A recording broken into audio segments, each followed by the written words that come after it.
Audiolibro ¿Soy realmente un cristiano? Por Mac McKinley. Capítulo 6. No eres cristiano si no amas a la gente. Para el 99% de nosotros, crecer significa aprender a aceptar nuestras limitaciones. Cuando era joven, quería ser médico, bombero y jugador de béisbol profesional. A medida que fui creciendo, descubrí que el tiempo era limitado y que tendría que empezar siendo un jugador de béisbol solamente. Ser médico y bombero podía esperar hasta que la carrera deportiva hubiese terminado. Un poco más tarde, tal vez cuando tenía 11 años, cada uno de estos sueños comenzó a desmoronarse. Era lento.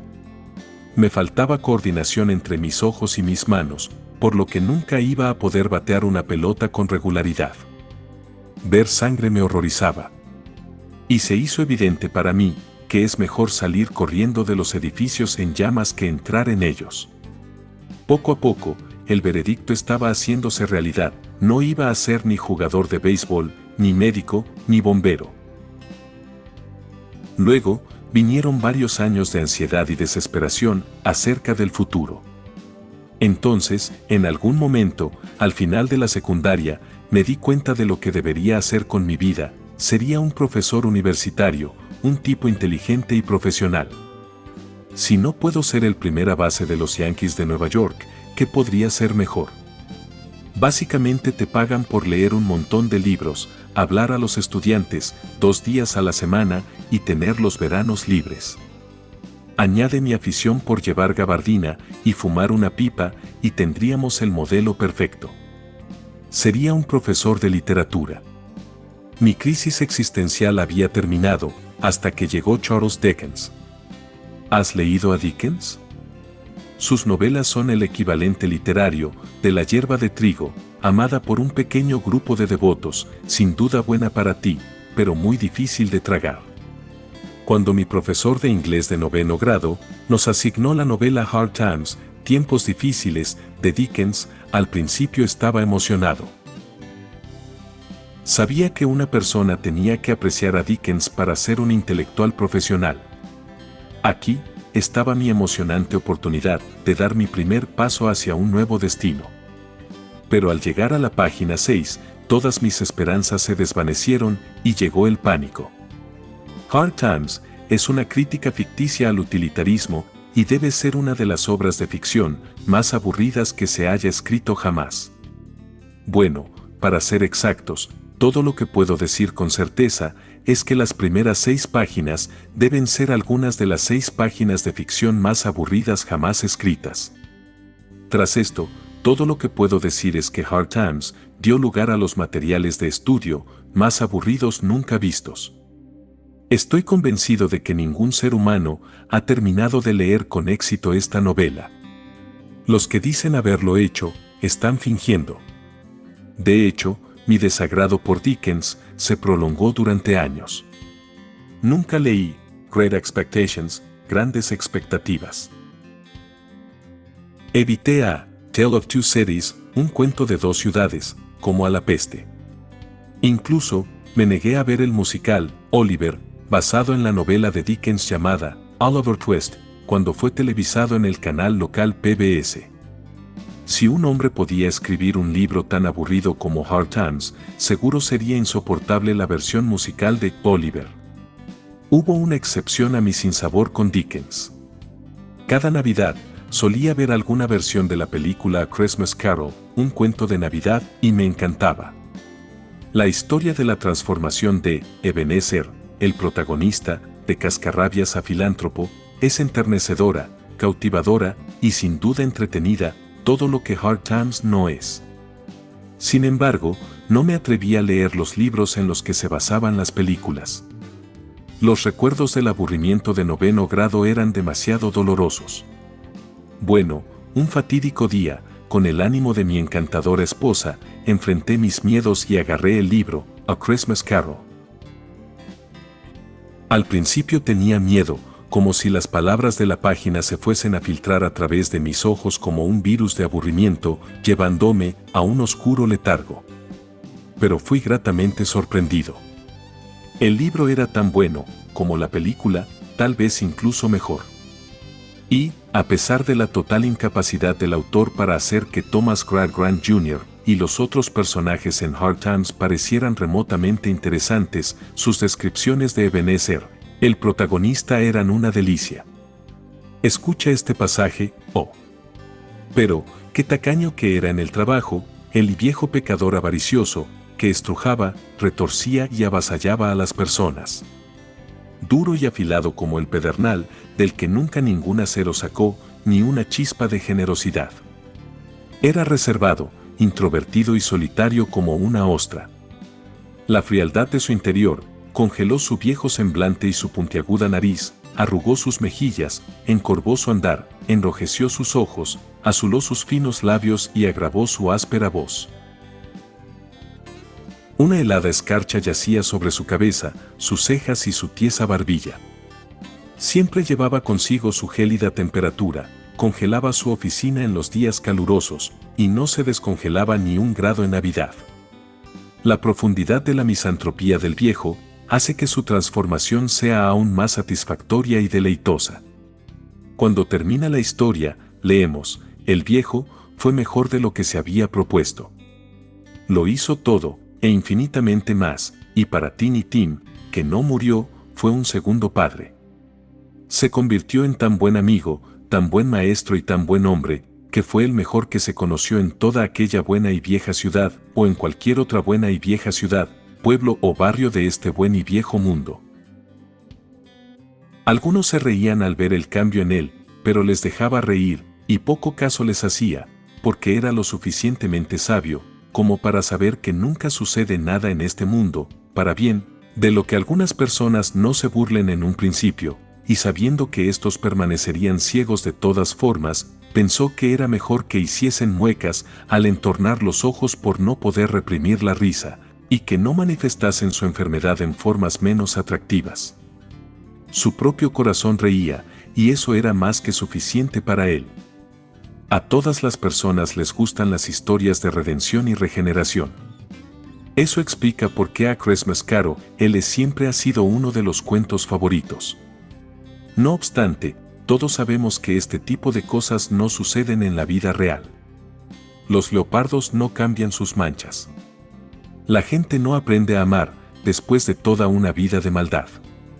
Los viejos gruñones del mundo no se convierten de repente en Madres Teresa. No. ¿O sí?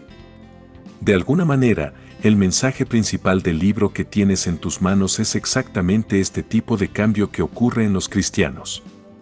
Uno de los cambios más importantes que siempre acompaña al verdadero arrepentimiento y a la fe, dice la Biblia, es un crecimiento en amor genuino por los demás. De hecho, si este tipo de cambio no ha acompañado a tu conversión, hay razón para cuestionar si eres realmente cristiano. No me estoy inventando esto. Lo estoy sacando del apóstol Juan. Escúchalo, amados, amémonos unos a otros, porque el amor es de Dios. Todo aquel que ama, es nacido de Dios, y conoce a Dios. El que no ama, no ha conocido a Dios, porque Dios es amor. 1 de Juan 4:7-8. La cuestión es bastante simple: no eres cristiano si no amas a la gente. Un tipo de amor loco. Es cierto que estamos ante una declaración dura, ya que exige que examinemos nuestros corazones y vidas con honestidad. Pero también es dura porque, bueno, es difícil saber cuánto amor se espera. Quiero decir, todo el mundo ama a algo o a alguien. Incluso las peores personas que conozco, aman a sus amigos, a sus madres o a sus hijos. Si tienes que amar para ser cristiano, ¿quién entonces no cumple con ese criterio? Todo el mundo ama el amor. Si te levantaras en una reunión de cristianos, musulmanes, judíos, budistas e hindúes, y gritaras, Dios es amor, muchos estarían de acuerdo contigo. A la gente le gusta la idea de un Dios que es amor. Incluso, gusta la idea de una religión que le dice a la gente que ame. Piensa en esto: los estadounidenses tienen un día festivo dedicado exclusivamente a expresar amor. Las tarjetas de amor se venden por millones. Y por lo menos 2 series románticas de Jennifer Aniston son impuestas a la población cada año. Pero en un mundo donde las nociones confusas del amor venden mucho, ¿qué significa tener amor de una manera singularmente cristiana? Para responder a esta pregunta, tenemos que cavar más profundo en lo que la Biblia nos dice acerca de cómo los cristianos deberían amar. La Biblia nos dice que los cristianos se diferenciarán por 3 tipos específicos de amor. A medida que avanzamos, te darás cuenta de que uso muchas referencias bíblicas. No te saltes estos pasajes. Léelos. Que no sean mis opiniones las que den forma a tu comprensión del amor. Que sea la Biblia la que lo haga. Además, no quiero que creas que te estoy dando gato por liebre. Lo que encontrarás aquí es cristianismo básico. Si puedes, haz una pausa en cada pasaje de la Escritura y medita en él. El amor por otros cristianos. La noche antes de ser crucificado, Jesús dio a sus discípulos una instrucción final, un nuevo mandamiento. Les dijo: un mandamiento nuevo os doy, que os améis unos a otros, como yo os he amado, que también os améis unos a otros. En esto conocerán todos, que sois mis discípulos, si tuviereis amor los unos con los otros. Juan 13:34-35. Los discípulos de Jesús deberían amarse unos a otros en maneras que son extraordinarias para los estándares del mundo. Este es uno de los distintivos de los seguidores de Cristo. Este amor se manifiesta normalmente en el contexto de la vida de la iglesia local. Los miembros de una iglesia local deben cuidarse unos a otros física y espiritualmente, tal y como los escritores del Nuevo Testamento enseñaron a las primeras iglesias. Por ejemplo, el escritor de Hebreos dice a la iglesia que permanezca el amor fraternal y que recuerden a los hermanos y hermanas que están en prisión por su fe, que compartan lo que tengan y que hagan que el servicio de los líderes sea un gozo. Hebreos 13:1, 3 y 17. Pedro, sabiendo lo difícil que puede ser amar a nuestros hermanos de la iglesia, escribe: y ante todo, tened entre vosotros ferviente amor, porque el amor cubrirá multitud de pecados. Primera de Pedro 4:8.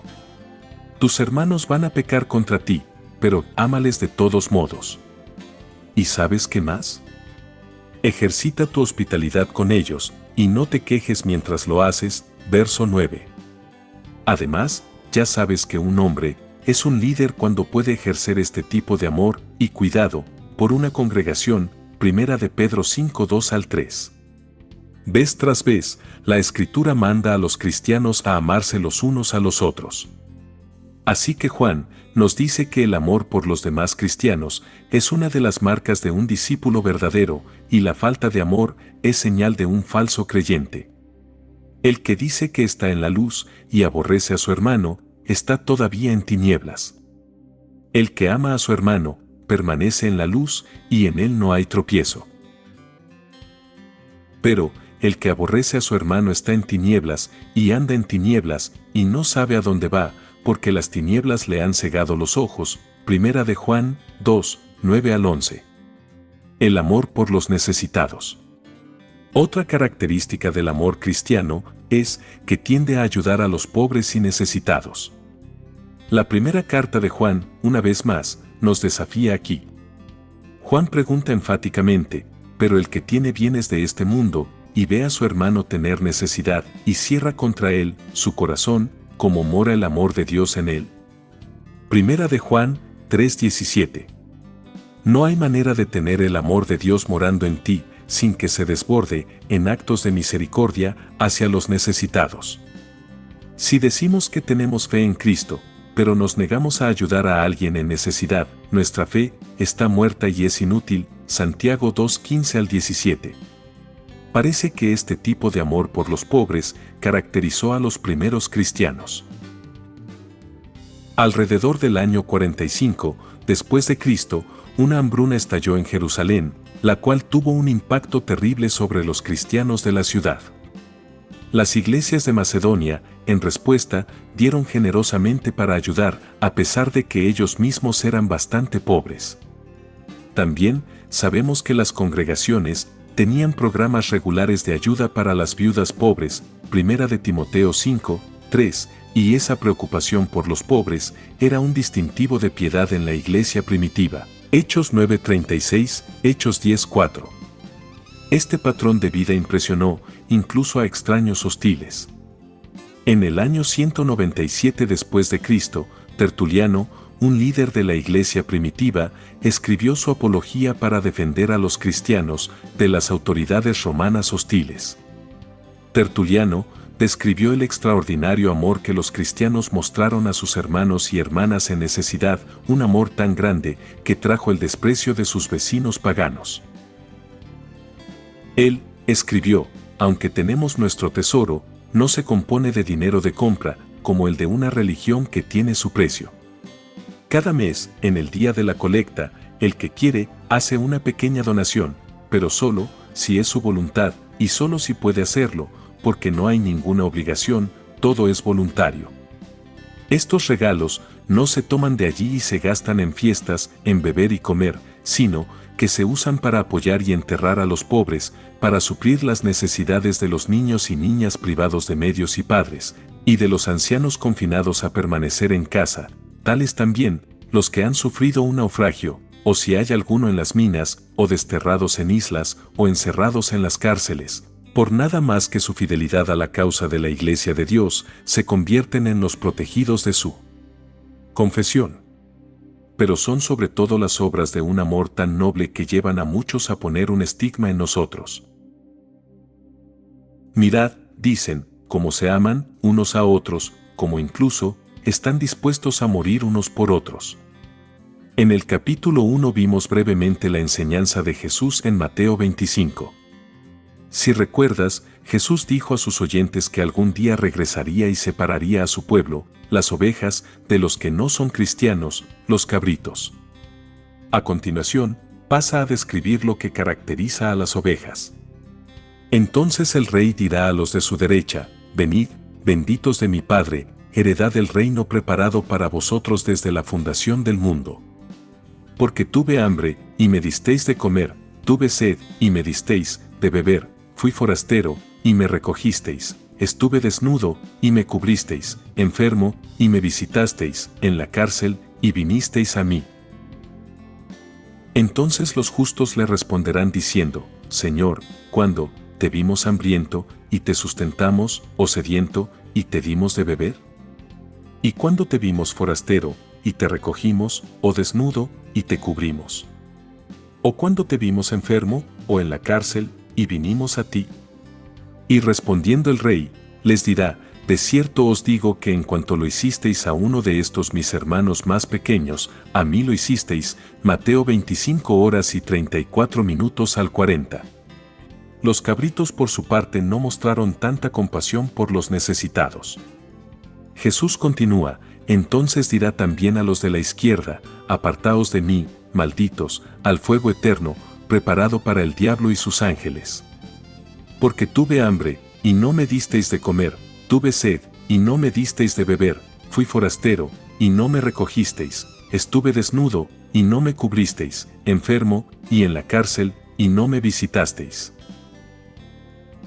Entonces también ellos le responderán diciendo: Señor, ¿cuándo te vimos hambriento, sediento, forastero, desnudo, enfermo, o en la cárcel, y no te servimos? Entonces les responderá diciendo: de cierto os digo que en cuanto no lo hicisteis a uno de estos más pequeños, tampoco a mí lo hicisteis. E irán estos al castigo eterno, y los justos a la vida eterna. Mateo 25:41 al 46. No sé cómo se podría enfatizar esto con más contundencia. Cuando el Rey Jesús regrese, Él será capaz de separar a su pueblo por el amor que demostraron por los necesitados. El amor por tus enemigos. El tercer tipo de amor que caracteriza a un verdadero cristiano es el amor por los enemigos. Esta es quizás la forma más difícil, pero más distintiva, de amor ordenada por Jesús. Cristo observa que incluso los peores tipos de pecadores aman a los que les aman. Pero eso no es suficiente para su pueblo. Dice: pero a vosotros los que oís, Os digo, amad a vuestros enemigos, haced bien a los que os aborrecen, bendecid a los que os maldicen, y orad por los que os calumnian. Al que te hiera en una mejilla, preséntale también la otra, y al que te quite la capa, ni aun la túnica le niegues. A cualquiera que te pida, dale, y al que tome lo que es tuyo, no pidas que te lo devuelva.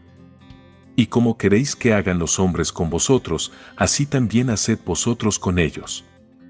Porque, si amáis a los que os aman, ¿qué mérito tenéis? Porque también los pecadores aman a los que los aman. Y si hacéis bien a los que os hacen bien, ¿qué mérito tenéis? Porque también los pecadores hacen lo mismo. Y si prestáis a aquellos de quienes esperáis recibir, ¿qué mérito tenéis? Porque también los pecadores prestan a los pecadores para recibir otro tanto. Amad, pues, a vuestros enemigos, y haced bien, y prestad, no esperando de ello nada, y será vuestro galardón grande, y seréis hijos del Altísimo, porque Él es benigno para con los ingratos y malos. Sed, pues, misericordiosos, como también vuestro Padre es misericordioso. Lucas 6:27 al 36. El cristiano debe caracterizarse por un amor fuera de lo común, que se opone a lo natural. Amamos naturalmente a los que son amables con nosotros, y odiamos naturalmente a aquellos que se nos oponen. Pero todo el que ha nacido de Dios, y que sigue a Jesús como Señor, ama sobrenaturalmente, lo que significa amar a aquellos que están en contra de nosotros.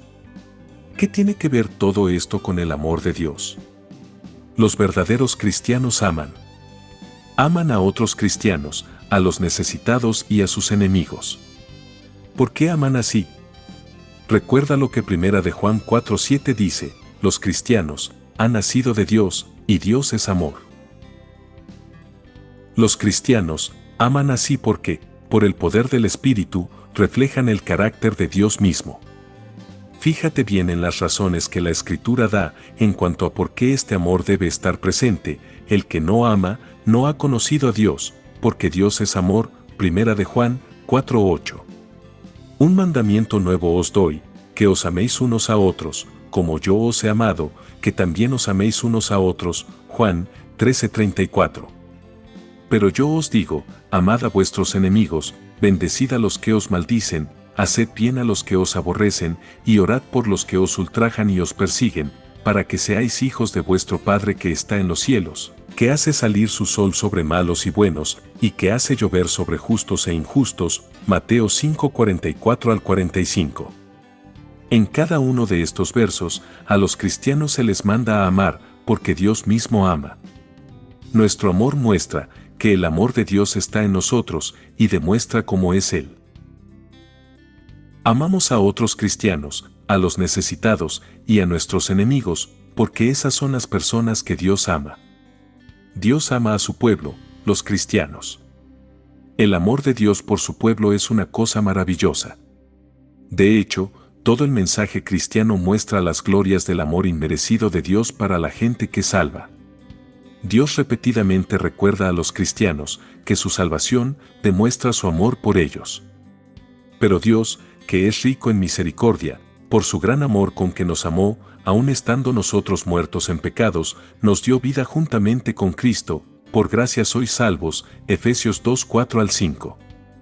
A fin de que, arraigados y cimentados en amor, seáis plenamente capaces de comprender con todos los santos cuál sea la anchura, la longitud, la profundidad y la altura, y de conocer el amor de Cristo, que excede a todo conocimiento. Efesios 3:17 al 19. Pero cuando se manifestó la bondad de Dios nuestro Salvador y su amor para con los hombres, nos salvó, no por obras de justicia que nosotros hubiéramos hecho, sino por su misericordia, por el lavamiento de la regeneración, y por la renovación en el Espíritu Santo. Tito 3:4 al 5. Mirad cuál amor nos ha dado el Padre, para que seamos llamados hijos de Dios. 1 de Juan 3:1. ¿Por qué Dios ha salvado a su pueblo? ¿Por qué los ha hecho sus hijos? No es por nada que hubiese en ellos. Más bien, es enteramente una cuestión del increíble amor de Dios. Él ama a los suyos, y por eso envió a su Hijo para salvarlos. Dios ama a los necesitados. Es natural amar a las personas que tienen éxito, que son ricas y que tienen buena presencia.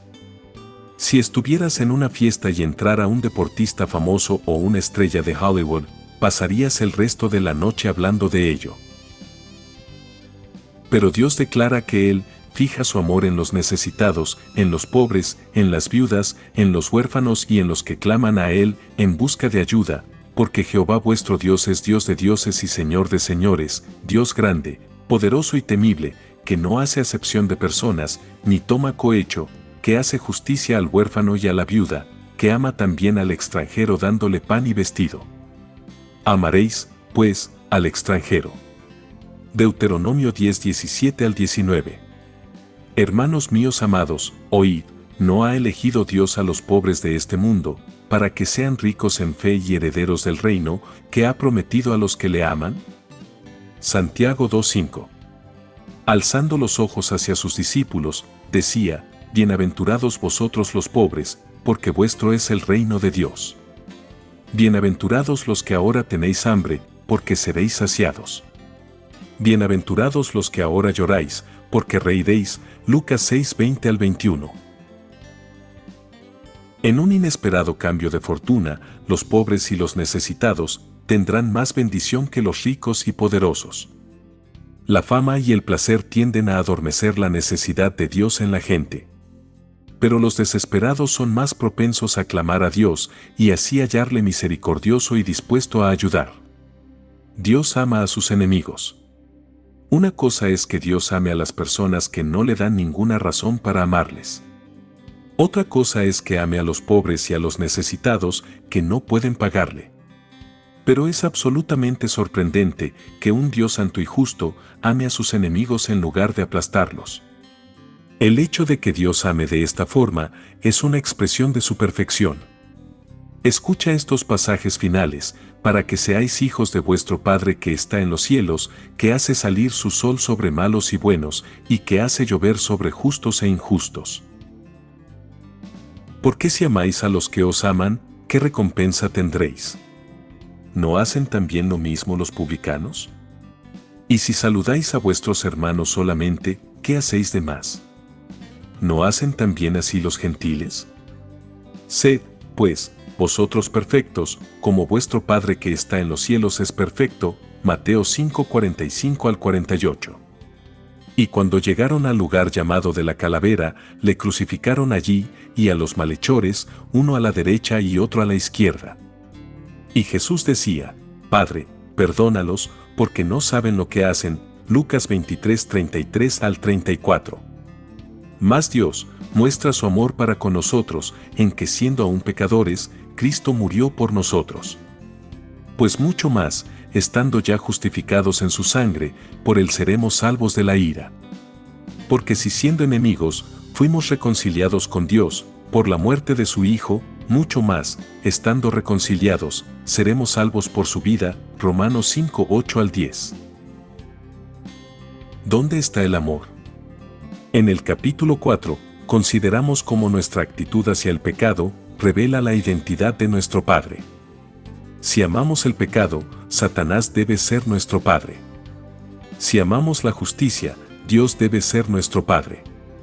De la misma manera, tu forma de amar muestra a quién perteneces. Si solo amas a los que te aman, no eres un seguidor de Jesús. Recuerda, Jesús perdonó a sus verdugos.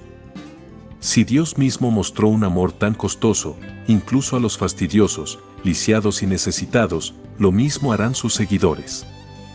Dios es amor. Y lo mismo sucede con todos los nacidos de Dios. ¿Cómo responder? Reflexiona, ¿cómo es el amor cristiano? ¿Cómo está ese amor enraizado en el amor que Dios tiene para la gente? ¿Dónde en tu vida ves evidencia de esa clase de amor? ¿Pueden las personas que no son cristianas mostrar amor genuino? Si es así, ¿en qué se diferencia este amor con el amor cristiano? Arrepiéntete. Confiesa a Dios, como el egoísmo, la envidia y el orgullo te han impedido ser amoroso. Pídele que te perdone por todas las veces en las que pudiste haber mostrado amor, pero decidiste no hacerlo. Piensa en una persona a la que puedes demostrar amor en las próximas semanas. Haz un plan para hacerlo. Recuerda. Lee Romanos 5:8, más Dios muestra su amor para con nosotros, en que siendo aún pecadores, Cristo murió por nosotros. Tómate el tiempo para recordar cuán maravillosamente Dios nos ha amado al enviar a su Hijo. No podemos amar a los demás lo suficiente como para ganar ese amor. En su lugar, entender el amor de Dios por nosotros, a pesar de nuestro pecado, nos permite amar a los demás. Informa, pide a alguien de tu iglesia que te ayude a evaluar si tu vida está caracterizada por el amor. ¿Cómo el estar involucrado en una iglesia local te ayuda a crecer en los tipos de amor descritos en este capítulo?